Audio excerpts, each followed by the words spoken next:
Hello दोस्तों, स्वागत है आपका मेरे YouTube चैनल दक्ष कंपटीशन क्लासेस पर।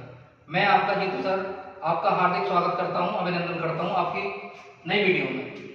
देखिए, कल हमने स्टार्ट किया था वैदिक सभ्यता, जिसका हमने पार्ट 1 कल कंप्लीट कर लिया था। कुछ चीजें बची हुई थी जो आपसे आज डिस्कस करेंगे। वैदिक सभ्यता में हमें जो आज पढ़ना है वो पढ़ना है वेद। वेद देखने में तो बहुत छोटा सा नाम है, लेकिन बहुत सारे इंपॉर्टेंट क्वेश्चन ये आपके लिए बताता है। शुरुआत करते हैं कि वैदिक सभ्यता में वेदों की संख्या कितनी है। वेदों की संख्या होती है 4। ये हर कंपटीशन वाले बच्चे को पता होता है कि वेदों की संख्या कितनी होती है, 4। लेकिन कुछ क्वेश्चन और भी हैं जो हम नजरअंदाज कर देते हैं, देखते रहिए। सुनिए, वेद कौन कौन से होते हैं, तो आप कहेंगे ऋग्वेद, सामवेद, यजुर्वेद और अथर्ववेद। क्या बोला? ऋग्वेद, सामवेद, यजुर्वेद, अथर्ववेद। यहीं से अपने आप एक क्वेश्चन निकल के आता है कि सबसे पुराना वेद कौन सा है। सबसे पुराना वेद कौन सा है? जो सबसे पहले लिखा है मैंने वो सबसे पुराना वेद है, जो मैंने सबसे लास्ट में लिखा है वो सबसे नया वेद है। दोबारा, सबसे पहले जो लिखा है वो सबसे पुराना वेद है। पूछा जाता है सबसे पुराना वेद कौन सा है? ऋग्वेद है। सबसे नया वेद कौन सा है?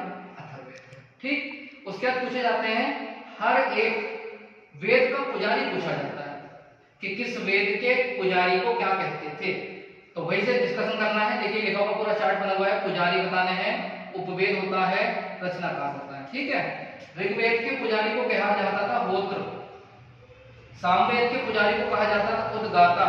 कहीं कहीं ऑप्शन में उद्गाता की जगह उद्गात्र लिखा होता है। क्या लिखा होता है? उद्गात्र, तो उसको भी ध्यान रखिएगा। यजुर्वेद का था अर्धवर्यु, अथर्ववेद का था ब्रह्मा। ऋग्वेद का होत्र, सामवेद का उद्गाता, यजुर्वेद का अर्धवर्यु, अथर्ववेद का ब्रह्मा। ये चारों के चारों पुजारी थे वेदों के। आगे बढ़ते हैं। अब क्या लिखा है? उपवेद। हर एक वेद का अपना एक उपवेद था, उसको भी याद करिए, करके जाइएगा, बहुत इंपॉर्टेंट रहेगा। ऋग्वेद का उपवेद पूछे आयुर्वेद, सामवेद का उपवेद पूछे गंधर्ववेद, यजुर्वेद का उपवेद पूछे धनुर्वेद और अथर्ववेद का उपवेद पूछे शिल्पवेद। दोबारा रिपीट करते हैं। ऋग्वेद का आयुर्वेद, सामवेद का गंधर्ववेद, यजुर्वेद का धनुर्वेद, अथर्ववेद का शिल्पवेद। ठीक है, यहां तक आपको याद हो गया होगा। आगे बढ़ते हैं। अब पूछा जाता है रचनाकार, मतलब किस वेद की रचना किस व्यक्ति के द्वारा की गई, ये बात आपको पता होनी चाहिए।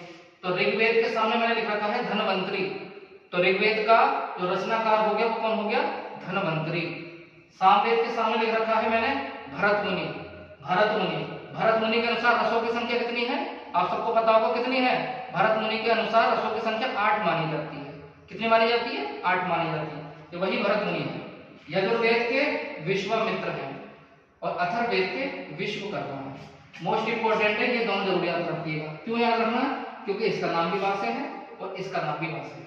तो यजुर्वेद पूछे तो विश्वामित्र बताना है, और अथर्ववेद पूछे तो विश्वकर्मा बताना है। विश्वकर्मा। ठीक है, चलिए अब शुरुआत करते हैं। ऋग्वेद जो सबसे पुराना वेद है, उसमें बहुत सारी अलग से बहुत सारी चीजें हैं जो आपको पता होनी चाहिए। पहली बात, ऋग्वेद में सबसे प्रमुख नदी किसको माना गया है? पहला क्वेश्चन, ऋग्वेद में प्रमुख नदी किसे माना गया है? आप कह देना सिंधु नदी को माना गया है। ये सिंधु नदी वही है जो सिंधु घाटी सभ्यता मैंने आपको बताई थी।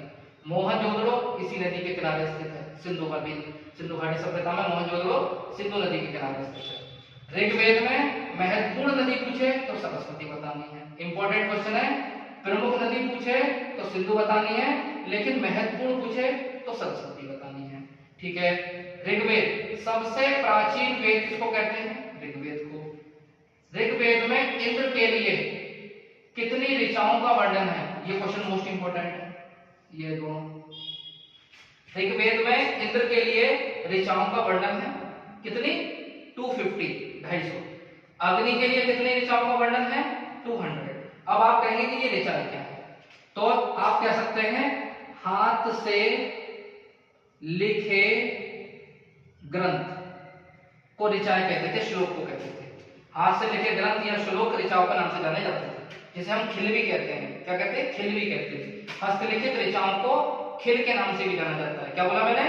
हस्तलिखित ऋचाओं को खिल के नाम से भी जाना जाता है। अगर पूरा पूरा पूछेगा हाथ से लिखी हुई ग्रंथ को क्या कहते हैं, तो खिल बता दीजिएगा, वरना ऋचाएं आपको याद करना है। आगे बढ़ते हैं। 1028 सूक्ति थे, जिसमें 10 मंडल भी थे। कितने मैंने बताया? ऋग्वेद में 1028 सूक्ति बताई है मैंने आपको, और ऋग्वेद में कितने मंडल थे? 10 मंडल।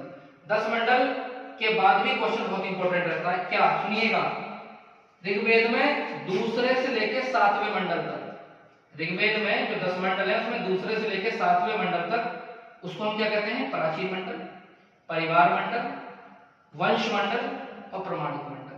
सीधा सीधा क्वेश्चन आता है, पूछेगा प्रमाणिक मंडल के अंतर्गत कौन सा मंडल आता है, तो तुम्हें 2 से 7 के बीच का जो भी ऑप्शन दिखे वही आप आंसर लगा देना, आपका आंसर सही होगा। ठीक है।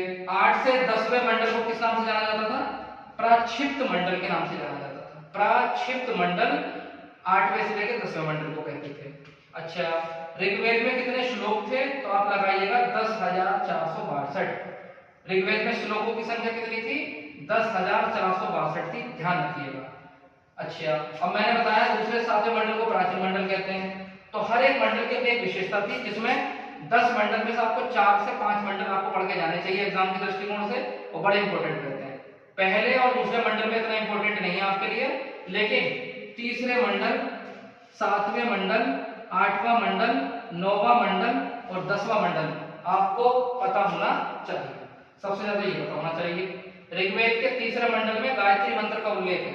गायत्री मंत्र आपने सुना होगा, ओम भूर्भुवः, वो वाला गायत्री मंत्र का उल्लेख है, जिसके रचयिता कौन है? विश्वामित्र है। जिसके रचयिता कौन है? विश्वामित्र है। पूछा जाता है गायत्री मंत्र का संबंध किससे संबंधित है? तो आप कहेंगे सावित्री या सूर्य बता सकते हो। सावित्री या सूर्य से संबंधित माना जाता है गायत्री मंत्र। और पूछा जाए गायत्री मंत्र का संबंध किस वेद से है, तो ये आपको पता लग चुका है, गायत्री मंत्र का संबंध किससे है? ऋग्वेद से। तीसरा मंडल समाप्त हो गया। 7वें मंडल का ये 7वें मंडल में था दास राज्य युग। दास राज्य युग जो था वो 7वें मंडल में था। पूछा जाता है वैदिक सभ्यता के अंतर्गत ऋग्वेद में 7वें मंडल में दास राज्य युग किस नदी के किनारे हुआ था? तो आप कहेंगे परुष्णी नदी के किनारे हुआ था, जिसका अब वास्तविक नाम जो है, अब जो हम परुष्णी का जो नया नाम हो गया वो हो गया है रावी। क्या नाम हो गया है? रावी हो गया है। 8वें मंडल में वरुण देवता। 8वां मंडल किसको संबंधित है? वरुण देवता को संबंधित है। 9वां मंडल भगवान सोम को समर्पित है। किसको समर्पित है? भगवान सोम को समर्पित है 9वां मंडल। और एग्जाम में ये पूछा जाता है, कभी कभी सोम नहीं देता तो लिखेगा वनस्पति देवता। भगवान सोम कौन थे? वनस्पति के देवता माने जाते हैं भगवान सोम, जो 9वें मंडल से रिलेटेड है। ठीक है। 10वें मंडल का ध्यान रखिएगा, सूक्ति पाई गई है। सूक्ति पाई गई है, जैसे मैंने बताया था 1028 सूक्ति बताई थी, उसमें से 2 प्रमुख सूक्ति आपकी 10वें मंडल के अंतर्गत आती है, जिसमें 2 आ गई। एक होगा नदी सूक्ति, पुरुष सूक्ति। नदी सूक्ति का मतलब जितनी नदियों का वर्णन होगा वो नदी सूक्तियों के अंतर्गत आता है। इसी में मैंने आपको बताया था आपका सिंधु और सरस्वती, वो इसी की देवी नदी सूक्ति के अंतर्गत। पुरुष सूक्ति इंपॉर्टेंट है। पुरुष सूक्ति के अंतर्गत आता है वर्ण व्यवस्था। वर्ण व्यवस्था कितने प्रकार की होती है? 4 प्रकार की होती है वर्ण व्यवस्था। कौन कौन सी? ब्राह्मण, क्षत्रिय, शूद्र और वैश्य। ब्राह्मण, क्षत्रिय, शूद्र और वैश्य, ये आपकी वर्ण व्यवस्था के अंतर्गत आती है। एग्जाम में पूछा जाता है वर्ण व्यवस्था का उल्लेख किस सूक्ति में है, आप लगा दीजिएगा पुरुष सूक्ति में। कौन से मंडल में? 10वें मंडल में। ये हो गया हमारा पहला जो ऋग्वेद था। ऋग्वेद हमारा पूरा कंप्लीट हो गया, जिसमें हमें आपको बताना है सूक्ति पता होनी चाहिए, मंडल पता होने चाहिए, गायत्री मंत्र का उल्लेख किस मंडल से है, वरुण देवता किसको संबंधित थे, भगवान सोम समर्पित किससे थे, किस मंडल से, और सूक्तियों का मंडल किसमें है। उम्मीद करता हूं यहां से सबके समझ में आ गई होगी। अब आते हैं दूसरे वेद पर। दूसरा वेद ये लिखा हुआ है सामवेद। सा से सामवेद और सा से संगीत, कंफ्यूज मत होना। सामवेद किस चीज से रिलेटेड है, तो संगीत से बताना। सा से सामवेद, सा से संगीत। सबसे इंपॉर्टेंट क्वेश्चन ये रहा आपके सामने, जो हम नहीं याद करते हैं।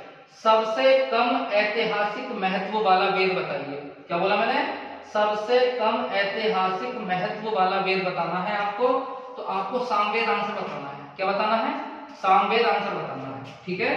तीसरे वेद की आती है बात यहाँ पर। ये क्या लिखा है? यजुर्वेद। यजुर्वेद को बोलते हैं गद्य एवं पद्य वाला वेद। सीधा सीधा आता है गद्य एवं पद्य वाला वेद कौन सा है, तो आप कहेंगे यजुर्वेद है। इसी में हमारी हवन वगैरह जो आते हैं, हवन, बलिदान, कर्मकांड, ये जितनी भी चीजें हैं सब हमारी किसमें आती हैं? यजुर्वेद के अंतर्गत आती हैं। कौन से हो गए? 3 खत्म हो गए। ठीक है, चौथा ये लिखा हुआ है वेदों में अथर्ववेद। अथर्ववेद को हम ब्रह्मवेद भी कहते हैं। अथर्ववेद को हम ब्रह्मवेद भी कहते हैं। सबसे नया वेद माना जाता है क्योंकि सबसे बाद में आया है। सबसे नया वेद माना जाता है क्योंकि सबसे बाद में आया है। सीधा सीधा क्वेश्चन आता है, जादू टोना तंत्र मंत्र वशीकरण औषधि चिकित्सा, ये जितनी भी चीजें हैं वो किस वेद के अंतर्गत आती हैं? अथर्ववेद में आती हैं। इंपॉर्टेंट है, जादू टोना तंत्र मंत्र वशीकरण औषधि चिकित्सा, ये सभी चीज किसके अंतर्गत आती हैं? अथर्ववेद के अंतर्गत आती हैं। सबसे अच्छा क्वेश्चन ये रहा आपके सामने। ये जो नया वेद है जिसको हम अथर्ववेद के नाम से जानते हैं, ये जो है कन्याओं के जन्म की निंदा करता है। क्या बोला मैंने? अथर्ववेद जो है कन्याओं के जन्म की निंदा करता है। सीधा सीधा क्वेश्चन आता है, कन्याओं के जन्म की निंदा करने वाला वेद बताओ। कन्याओं के जन्म की निंदा करने वाला वेद बताओ, तो आपका क्या आंसर होगा? अथर्ववेद आंसर होगा। ठीक है, ध्यान रखिएगा, अथर्ववेद आंसर होगा। तो ये हमारे वेद जो थे 4 प्रकार के खत्म हो गए। इसके अलावा आपको एक क्वेश्चन ये याद कर लेना है, यहाँ साइड से लिख रखा है मैंने। क्या लिखा हुआ है? जीवन भर अविवाहित रहने वाली महिला। जीवन भर अविवाहित आंसर होगा। तो ये हमारे वेद जो थे 4 प्रकार के खत्म हो गए। इसके अलावा आपको एक क्वेश्चन ये याद कर लेना है, यहाँ साइड से लिख रखा है मैंने। क्या लिखा हुआ है? जीवन भर अविवाहित रहने वाली महिला। जीवन भर अविवाहित रहने वाली महिला किस नाम से जानी जानती थी? तो आप कहोगे अमाजु कहा जाता था उनको। क्या कहा जाता था? अमाजु कहा जाता था। जो जीवन भर अविवाहित रहती थी महिला इस वैदिक सभ्यता में, उन्हें हम क्या कहते थे? अमाजु कहते थे। तो उम्मीद करता हूँ यहाँ से सभी बातें समझ में आई होगी। एक क्वेश्चन और ध्यान रखना, सुनना। ये देखो मैंने बना रखा है ऋग्वेद, सामवेद और यजुर्वेद। ये जो तीनों वेद हैं स्टार्टिंग वाले, इनको हम वेद त्रयी कहते हैं। क्या कहते हैं? यहां लिखता हूं वेद त्रयी। वेद त्रयी क्यों इंपॉर्टेंट है? एग्जाम में आता है कौन सा वेद वेद त्रयी वेदों में शामिल नहीं है? तो आपका आंसर क्या हो जाएगा? अथर्ववेद, जो कि इस ग्रुप से अलग हटके है। ठीक है, एग्जाम में पूछे वेद त्रयी में कौन सा वेद शामिल नहीं है, तो आप लगाना अथर्ववेद शामिल नहीं है। ठीक है, आज की वीडियो यहीं तक रखते हैं। उम्मीद करता हूं समझ में आई होगी। अथर्ववेद ब्रह्मवेद सब समझ में आ गया।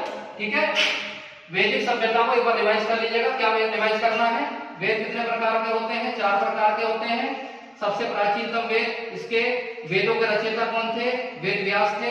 पुजारी मैंने आपको बताए, उपवेद बताए, रचनाकार बताए। वेद त्रय में कौन कौन से वेद हैं?